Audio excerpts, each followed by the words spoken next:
I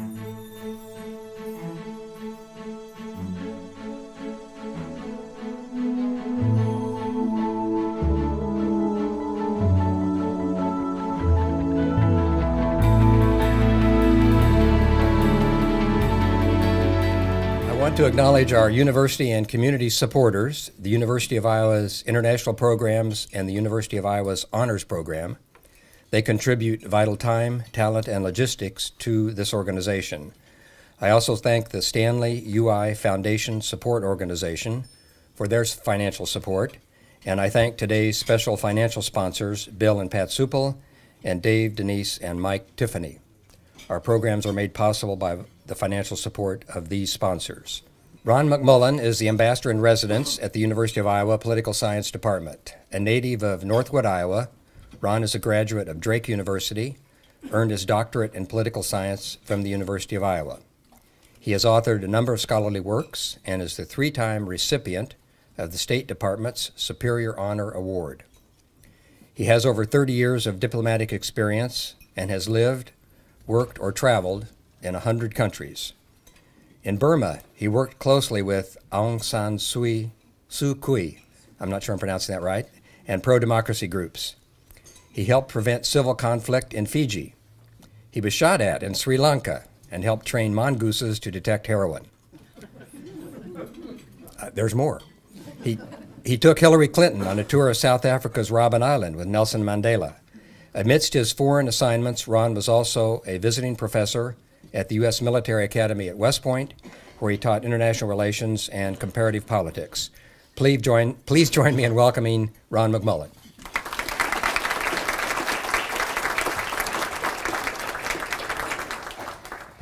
Thanks for that introduction, Dave, and thanks to the entire leadership of the ICFRC for turning out such a good group today. I told Ed that he's got this down pat, that he could probably advertise a talk on barometric pressure and fill the basement here. So it looks like ICFRC is really in good shape right now, so I applaud the organization. After being a U.S. diplomat for 30 years, we settled in my wife's hometown, and I was lucky enough to find employment at the university. And one of my objectives is to try to get students at the University of Iowa to think about and engage with the world. And so for lots of my classes, I will, if we're talking about Malawi, for example, I'll say, how does Malawi compare in size to Iowa? And so we have some of my students in the back, and so I will ask Jenny, how big is Iowa in square miles, Jenny? 56,000. All of my students know that they know that Israel will fit into Iowa, 9 times, and that Iowa will fit into Saudi Arabia 17 times. So they make those comparisons. My students that take the Southeast Asia politics class have to design an itinerary for an Iowa export promotion trade mission led by the lieutenant governor to a country in Southeast Asia. So I try to convince my students that to be a good citizen, to be a prosperous, informed, and happy person, you need to know more about how Iowa interacts with the world. And so today I thought I would take the opportunity to talk a little bit about the world of narcotics and how politics and far-off places like Afghanistan and the Golden Triangle impact things that happen on the streets of Iowa City and Cedar Rapids and Des Moines. So I thought, now I approached this topic as a former Foreign Service officer. I am not an addiction counselor. I'm not a biochemist. I'm not a law enforcement officer. I'm not a preacher. So I approached this rather objectively. I do have an addiction. I'm addicted to coffee. If I don't have a cup of coffee by 2 o'clock in the afternoon, it feels like somebody is grabbing me by the scruff of the neck. So I do have a physical addiction.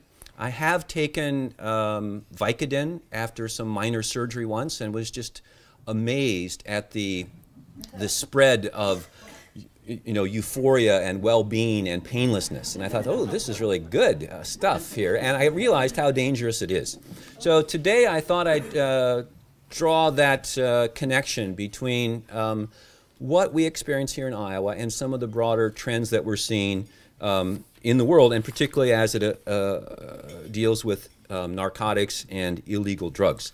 So first, just a little, I'm going to show you some graphs, and unfortunately, I think Nick is probably the only person that's going to be able to see some of the text here, but I'll try to give you an overall impression.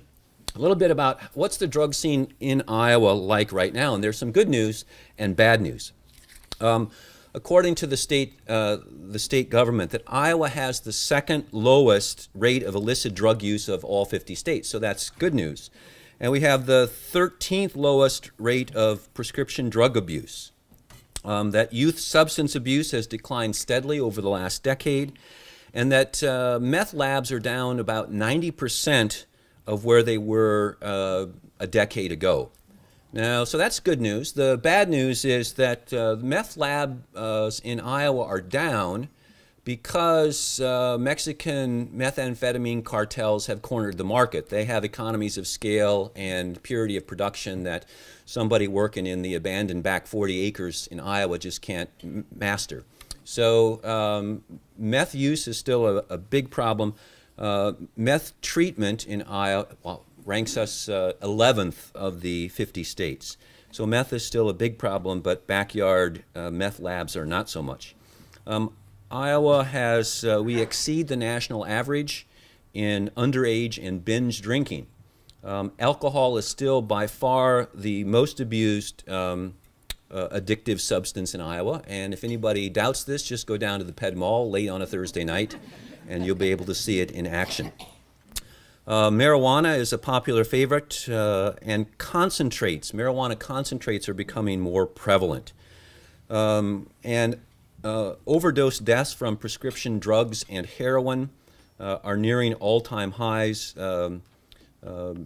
Opiate abuse and misuse is the fastest growing form of substance abuse in Iowa. So we have this from the Governor's Office of Drug Control Policy.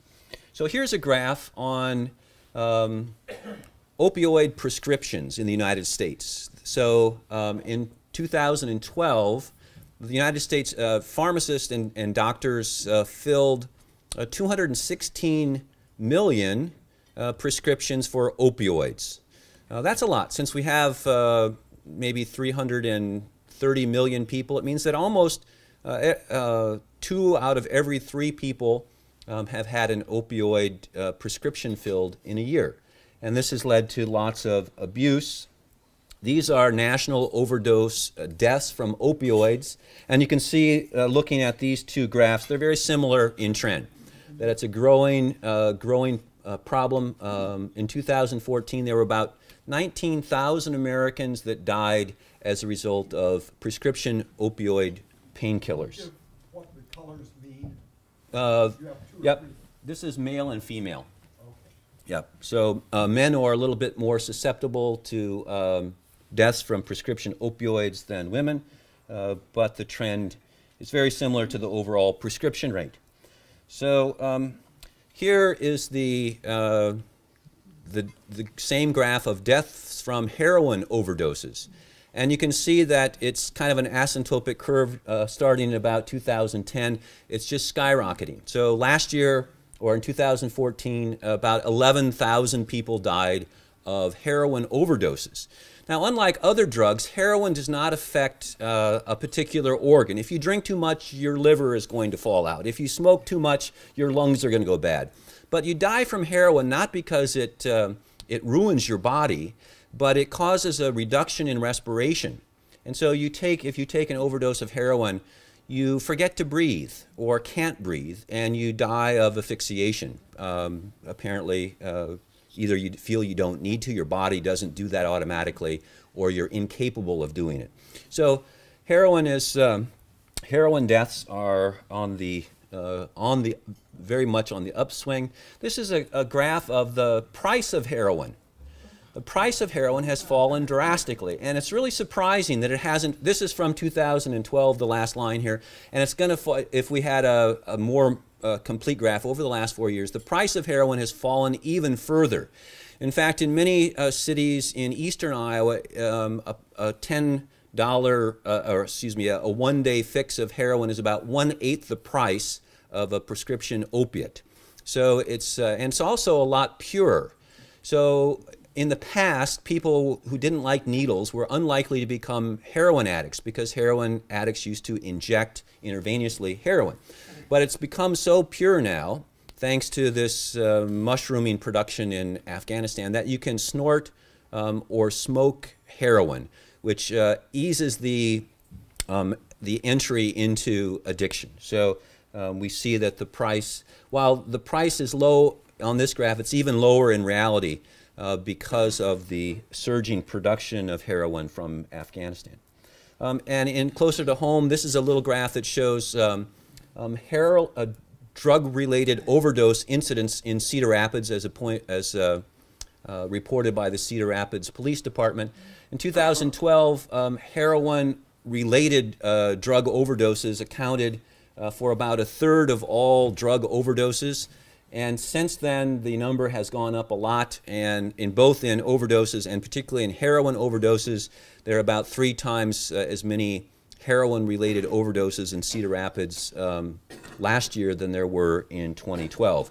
So these trends, I think, all show that heroin problems are coming our way, or in fact are here, and it's directly related to the opioid prescription numbers and abuse. So this is now quite apparent to the medical and pharmaceutical industries. And so in recent months in Iowa and across the nation, doctors and pharmacists and other organizations have decided to try to reduce the number of opioid prescriptions and more tightly control who gets those prescriptions. And so I think we're going to see the number of opioid prescriptions fall, maybe significantly.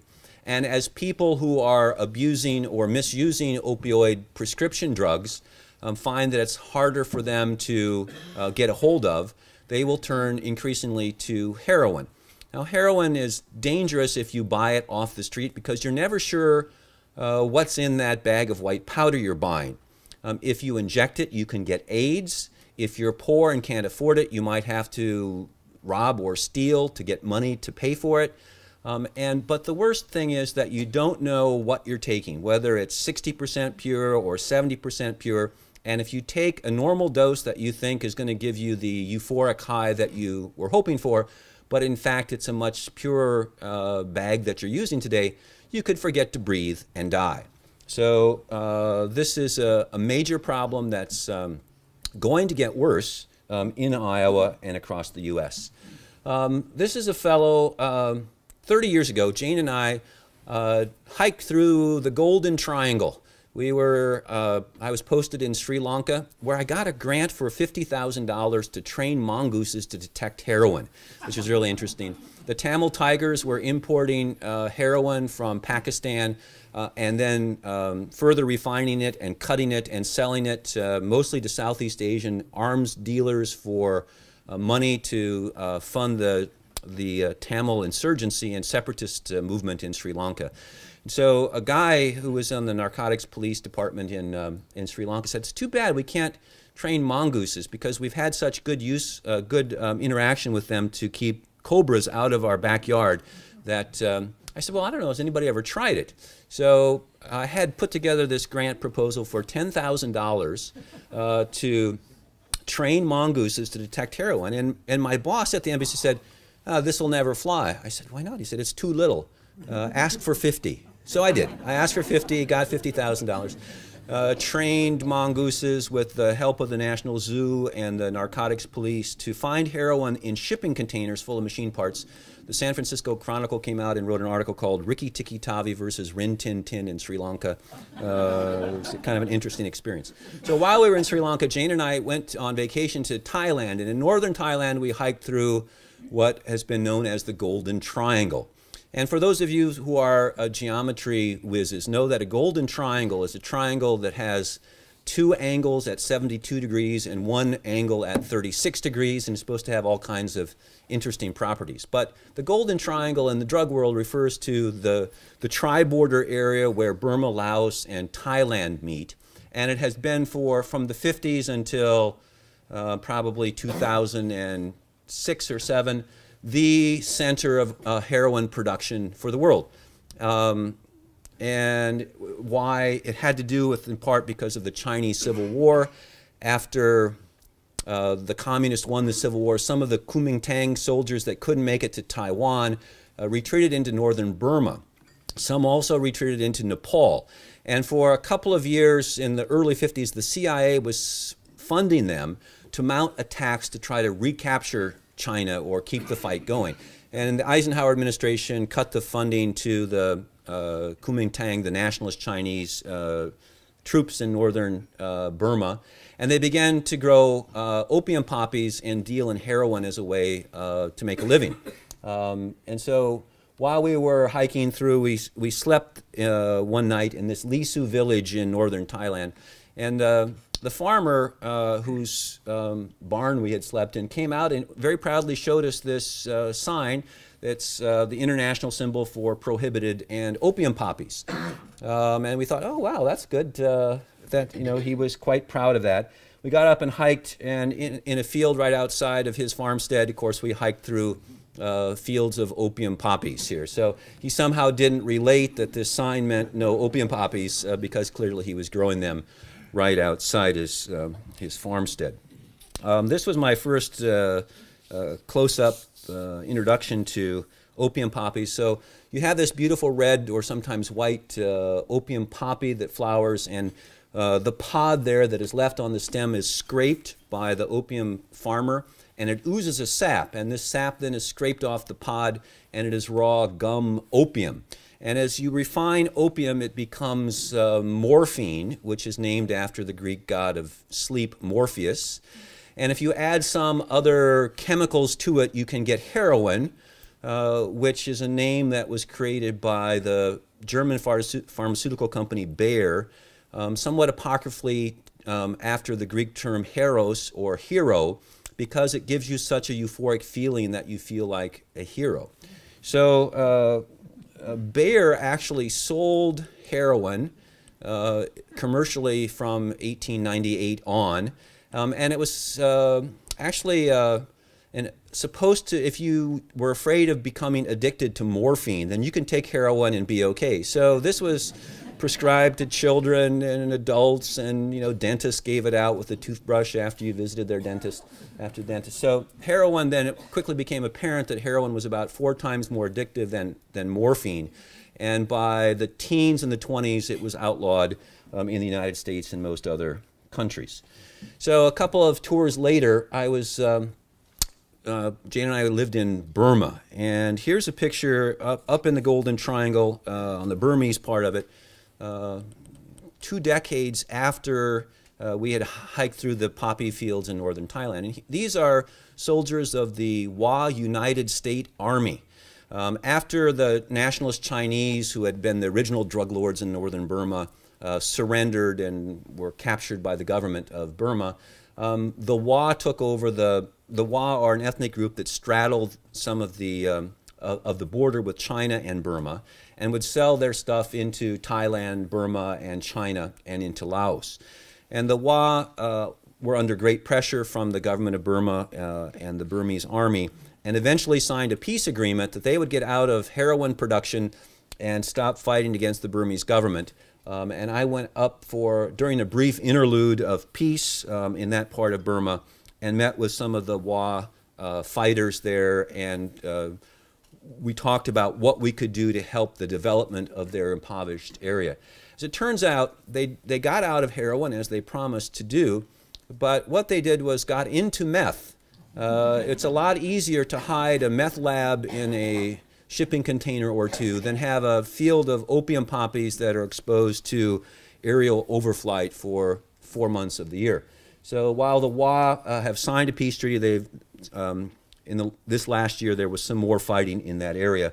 But by and large, Burma, Thailand, and Laos have greatly reduced opium production, and the Golden Triangle is not so golden in terms of the drug trade anymore. I was also, besides trying to keep the Wa from backsliding into heroin, I also was involved in the State Department doesn't do many covert operations. We leave that to the 16 organizations that make up the U.S. Intelligence services. But the State Department did do a counter-narcotics covert operation in northern Burma. During World War II, an ethnic group called the Kachin fought alongside U.S. forces in northern Burma as we were battling the Japanese in northern Burma. And the Kachins and the U.S. Soldiers became very, very close. And after the war, the Kachin got involved in opium production and heroin, and lots of their families became addicted. So a group of veterans and their families started a covert crop substitution program called Project Old Soldier 101. The State Department funded this. Initially, it was funded by veterans and their families. And we would smuggle hybrid seed corn and fertilizer, pesticides, and herbicides from China into where the Kachin lived in northern Burma. They had largely begun the fight against addiction in their own communities because of preachers. Many of the Kachin are Baptists. And the Baptist ministers in these communities wanted to help their communities fight the addiction that was troubling so many of their people. So with the help of this veterans group and later the State Department said, by law, if a development or U.S. funded program has not been inspected by a U.S. officer every 5 years, then we can't keep funding it. So I said, I will go up there. Nobody had been up in this area for 5 years. So I went up and met these guys you probably can't see in the back, but it's people standing in front of a cornfield, and these are former heroin poppy or opium poppy farmers who are growing corn. Here is a corn harvest in front of a Kachin house. This is a Kachin couple who are drying ears of corn in their roof of their house to help keep it from getting too wet from the rains. So this project where we smuggled hybrid seed corn in from China, along with the moral suasion provided by the Kachin religious leaders, helped turn around this part of the Golden Triangle. A couple of tours later, I was involved in counter-narcotics efforts in Pakistan and Afghanistan. And while I never served in Afghanistan, I was interested. As a graduate of, when I was a senior at Drake University, one of my advisors said, what are you going to do next year, Ron? I thought, geez, I don't know. I'm graduating. I got to think of something to do. He said, you're interested in things international. Have you ever thought about the Peace Corps? I said, no, that sounds interesting. So I signed up to be a Peace Corps volunteer in Afghanistan. And I got my visa to go to Afghanistan the same week that the first communist coup occurred in Afghanistan. And Peace Corps pulled out shortly thereafter. So I was foiled. I didn't make it as a Peace Corps volunteer to Afghanistan. After serving at West Point, I went back to Washington, D.C., and I was the desk officer for Afghanistan in the State Department. At that time, in the early Clinton administration, there were a grand total of 2 people in the State Department devoted full-time to Afghanistan, if you can imagine that. This is during the era, if any of you have seen the movie Charlie Wilson's War, when the United States the Soviet Union had withdrawn, the United States had closed our embassy, and Afghanistan was consumed by a 12-sided civil war, and things just completely fell apart in Afghanistan. So I was one of 2 people in the State Department building, working full-time on Afghanistan. And again, had a real affinity for the Afghan people. I really enjoyed all the Afghans I met and worked with and wished them the best as they tried to recover from this horrible war that they had waged against the Soviets. So in my job, I worked for a bureau in the State Department called the Bureau of International Narcotics and Law Enforcement Affairs. And I had a budget of $609 million. I had 2 air forces of about 12 aircraft, each one in Afghanistan and one in Pakistan, both helicopters and fixed-wing aircraft. In Afghanistan, we had 1,200 contract employees on the ground, 700 of whom were shooters, were armed contract gunmen. So here's me on the far left. This is in Pakistan. The guy in the white suit in the middle is Ryan Crocker, our ambassador in Pakistan at the time. This is one of my helicopters. We were going to fly down to Quetta, which is the capital of Baluchistan province. It's also where the Taliban headquarters is, probably in Quetta, Baluchistan. The woman on the left side of the picture in the white jacket is a young woman named Tracy, and she's from Dyke, Iowa, up by Cedar Falls. So I hadn't met her before being in Pakistan. Ryan Crocker went on to, he was also ambassador in Lebanon and Syria and Iraq. He was, I think, a 6-time ambassador. And while he's in his white ambassadorial suit, if you go to his house on the weekend, he'd be in jeans and a Metallica t-shirt. He's a real hard rock fan, and Metallica he likes for some reason. I don't know. Anyway, he said, let's go down to see a counter-narcotics ceremony in Quetta, Pakistan. So we flew down on an INL helicopter from Islamabad and got there. And they were going to have a ceremonial immolation of 60 tons of drugs. And so the governor of Baluchistan was there, and the mayor of Quetta, and the head of the Frontier Corps and the Pakistan Narcotics Police. And they had on the hill up from where we landed in the helicopter, they had in 30-foot letters in white rocks, welcome to the drug burning ceremony of 2006. And so they had 2 giant mounds of 20 or 30 tons each of hashish and marijuana and tequila and opium and all kinds of stuff. And they had a plunger like you might see in an old cartoon. They said, all right, so Mr. Ambassador and the governor of Baluchistan, we want you to jointly push this plunger down and the drugs will go up in a ball of flame. So the cameramen were there, the TV cameras were rolling, Ambassador Crocker and the governor of Baluchistan pushed the plunger down. Nothing happened. So a guy with a flaming rag on a stick said, Your Excellencies, would you please go up and light this manually? And the ambassador's bodyguard thought, I'm going to lose my job because he's going to touch that burning rag onto the thing and it's going to go up and kill everybody. But the ambassador, being a good sport, went out there with the governor and lit this huge mound of drugs on fire. And pretty soon it was blazing wonderfully. And then the wind switched. And all this heroin and opium and hashish smoke, they had a big kind of a bleacher set up about where we are. I took it, and pretty soon I couldn't see the hand in front of my face, the smoke. So the ambassador said, we should probably leave, which we did.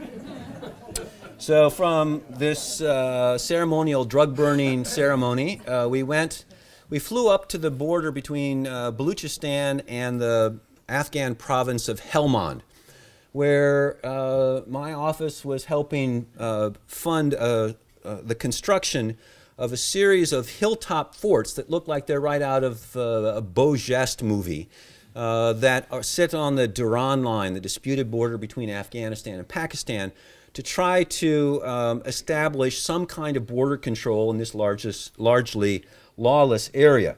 So we went up and saw the Frontier Corps staff in this little outpost. And this was in case looks like a machine gun from World War I, in case the Taliban attack in blimps or something. I'm not quite sure what the utility of this was. But they were very friendly, and they were staffed by the Pakistan Frontier Corps in Baluchistan hires local guys to staff the outpost. They know where all the trails are and the wells are, and the people that were living in this area were an Aboriginal people of Baluchistan called the Brahwi, which were there before the Aryans came down. They speak a language unrelated to most of the South Asian languages and are kind of like the Vedas of Sri Lanka in some cases. So it was really interesting to meet these Brahwi frontier corpsmen who were guarding this isolated outpost. And I asked them, why is it painted red? Why don't you have it camouflage? You stick out like a sore thumb. And the captain who was in charge of this outpost said, we want everybody to know that this is the border.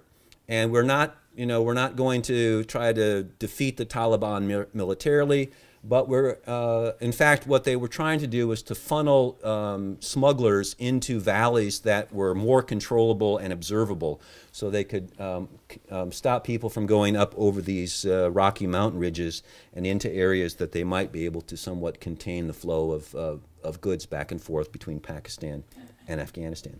So inside the fort, they had a loophole, and as I looked out this loophole, there was a pickup truck that drove up and stopped.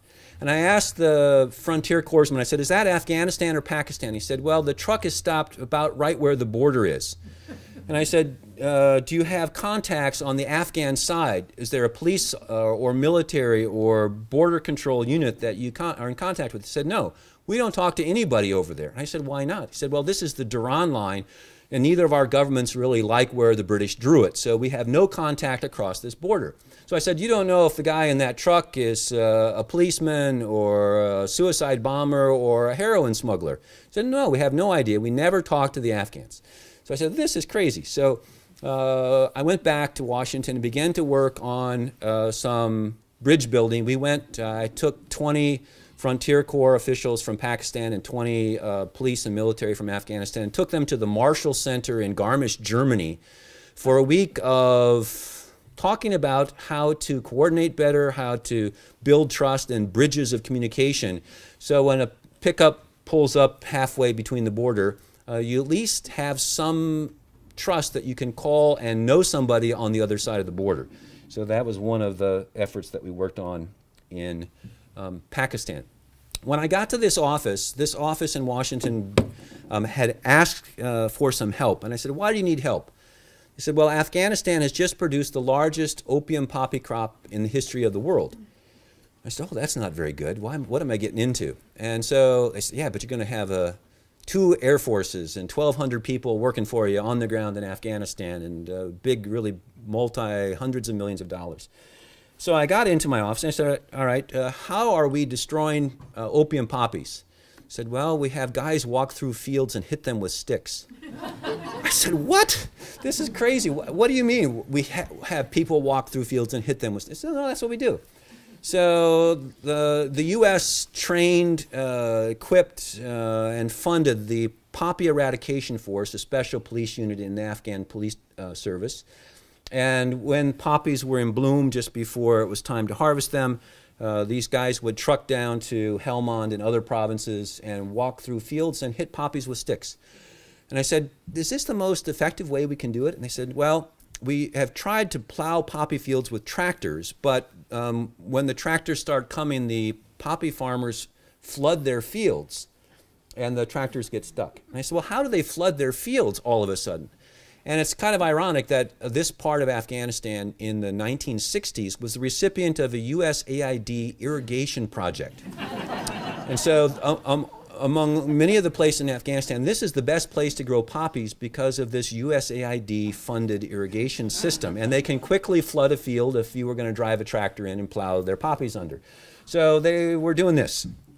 One of my political appointed bosses said, well, why don't we spray? Why don't we hire crop dusters and load them with glyphosate, which is in Roundup and other, common farm. Said the Colombians have been spraying this on coca fields and heroin fields quite successfully, but the Defense Department wouldn't allow it.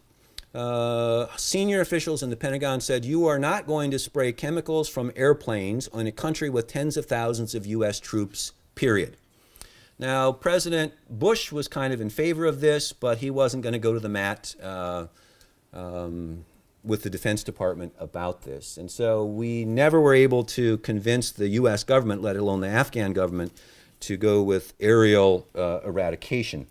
So I thought, is there any way we can mechanize this? This is just, when we moved around Afghanistan, we went with our shooters. So we had 700 guys that were South Africans and Bosnians and guys from Azerbaijan and New Zealand and a few Americans.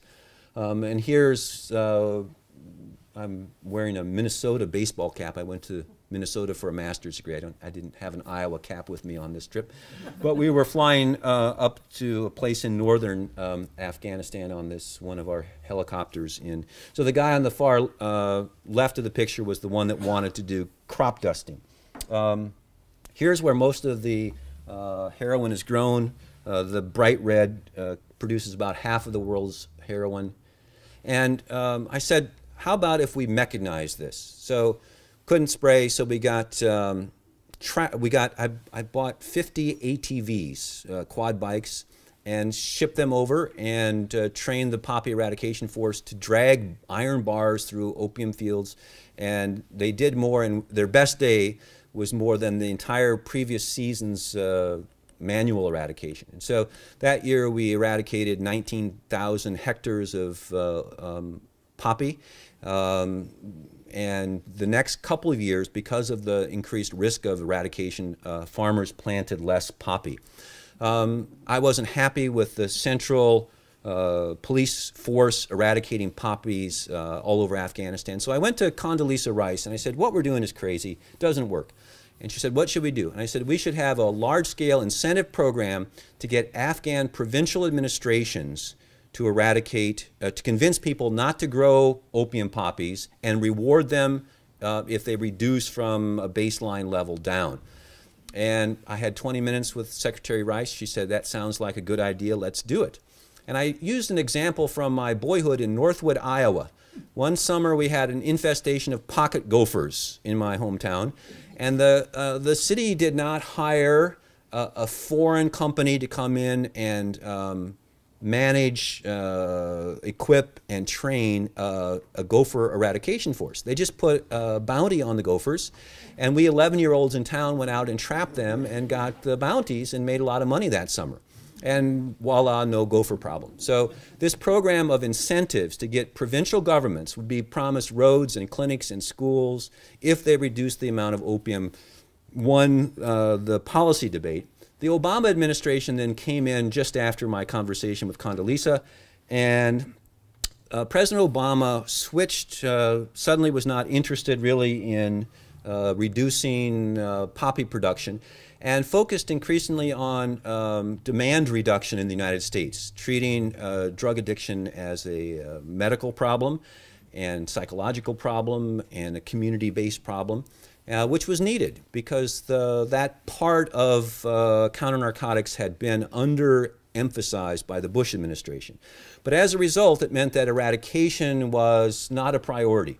So this last year, when I was working on Afghan narcotics, we eradicated 19,000 hectares of opium poppy. Last year, Afghanistan eradicated just over 2,000. So you can see, as a result, Afghanistan's opium poppy production has absolutely skyrocketed. This stops in 2013. The 14 and 15 figures are off the chart up to the upper right. And you can see that in the year 2001, there was almost no opium poppy production in Afghanistan because the Taliban controlled Afghanistan until the U.S. invasion in October of 2001. And in 2000, the Taliban confiscated all opium and said, if you grow opium poppies, we will eradicate, not the poppy, we will eradicate you. And Afghan farmers, looking at that cost-benefit analysis, decided not to grow opium poppies. But it meant that the value of the confiscated opium skyrocketed. So the Taliban were sitting on a gold mine. And today, about over half of the Taliban's funding comes from taxation on opium farmers and protection for heroin labs and transit fees for heroin. Drug money is also the #1 corrupter of the very corrupt Afghan government. And in 2007, about 1/3 of Afghanistan's economic activity was related to narcotics. It would be like if all economic activity in the U.S. west of the Mississippi was dedicated to the narcotics trade. So Afghanistan is the world's only narco state. Thanks to changes in our narcotics, counter-narcotics efforts worldwide, the Taliban have been resurgent. They're well-funded. They have corrupted the Afghan government. which has made the government of Afghanistan very unpopular. So we're losing the war in Afghanistan in large part due to the fact that we have lost the drug war in Afghanistan. So it's, as a result, heroin is surging out of Afghanistan past corrupt government officials. It's coming into Iowa City and Cedar Rapids, and it's going to affect us all. Here's the last chart. This top line is opioid deaths in the United States. Again, about 16 to 18,000. The bottom red line is heroin deaths in the United States, about 11,000. It is now, this is from 2013. And what's going to happen as a result of what's happening today in Afghanistan and what also the tightening of opioid prescriptions in the United States is that top line, that top graph is going to drop down and maybe stabilize at a lower level. And the bottom red line is going to continue to shoot up as people who can't get opioid prescriptions to misuse or abuse are going to increasingly turn to purer and cheaper and deadlier heroin. So this is a pretty clear connection of what's happening on the streets in Iowa City, Cedar Rapids, Davenport, and Des Moines, and in the streets and countryside of Helmand Province, Afghanistan. So really a strong connection between what's happening in the world and our daily lives in Iowa.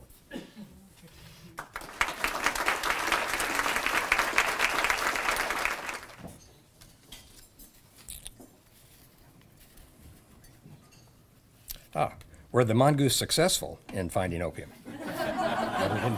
Yeah, they were. We hired a zoologist who had a PhD from Maryland to actually do the training. And he did it at the Sri Lankan National Zoo. And we got heroin from the Sri Lankan Narcotics Police. And the idea was that you would release a brace of mongooses into a shipping container full of machine parts. They would scramble through it and find a box or bag full of heroin. And they would come out, and then their tails would be all abristle. And the customs officials would know to unload that particular shipping container. So the training proceeded. The British Narcotics Police sent down a team of canine handlers to do the final exam for the mongooses, and they passed with flying colors. And then two things happened in Sri Lanka. One, my tour expired, and so I left. And almost immediately, in fact, I spent my last day at the embassy on the embassy roof as there was widespread civil unrest and looting and fighting in Colombo. So we were trying to determine what parts of the city were going up in smoke, and it was an uprising in part of by the Maoist group called the JVP, the People's Liberation Front, who didn't want the government to go so softly on the secessionist Tamils in the north. They wanted just to kill them all. So the JVP rose up. They were kind of radical, militant Buddhists with a tinge of Maoism. And about 50,000 people were killed in this uprising. And much of Colombo was destroyed. The zoo was overrun. The director was killed. The mongooses were either killed or escaped, and no one ever picked up the program again. So if some industrious person wants to make their fortune in counter-narcotics, look for mongooses. Of course, mongooses are illegal to import into the U.S. because they are susceptible to rabies. But in overseas places, particularly places with Muslims who don't like dogs going over their suitcases and things. In fact, we had envisioned a little, like a mongoose treadmill at the airport where your suitcases come off. We could have a couple of mongooses kind of running in place and going up over the suitcases as they came off the luggage rack there. So it apparently worked, but it was never really implemented on a full scale.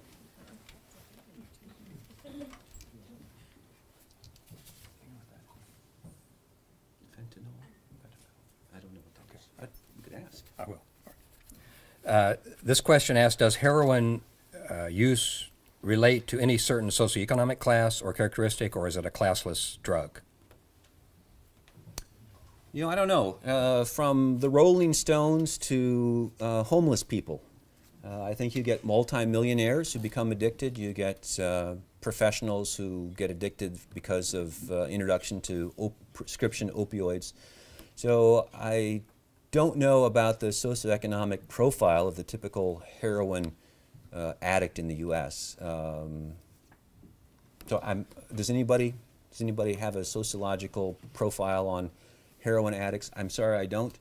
But under control, a heroin addict can live a long time. I mean, who would have believed that so many of the Rolling Stones would still be alive at their geriatric age right now? So, I don't know. No? Okay. So this question asks to comment on, I think it's fentanyl. Does that sound, anybody, whoever, what is, I don't know what that is. We don't know what that is, so. Medical narcotic, okay. All right. I don't know. There's been a lot of discussion in state legislatures and even city councils about a heroin antagonist. Mm-hmm. So what some people argue is that we should provide first responders increasingly with heroin antagonists, which is an injection that can counteract the effects of heroin and remind you and let you breathe again. So I'm not quite sure why it hasn't been more widely available, but there's lots of concern now in people who set policies for first responders to increasingly include several shots of this heroin antagonist to be able to save people on the spot who have apparently overdosed from heroin.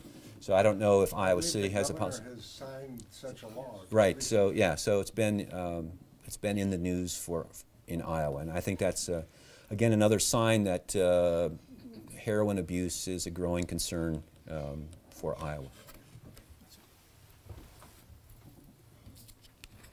Okay, we'll conclude our program now. On behalf of the Iowa City Foreign Relations Council, I give a big thank you to Ron McMullen for his presentation.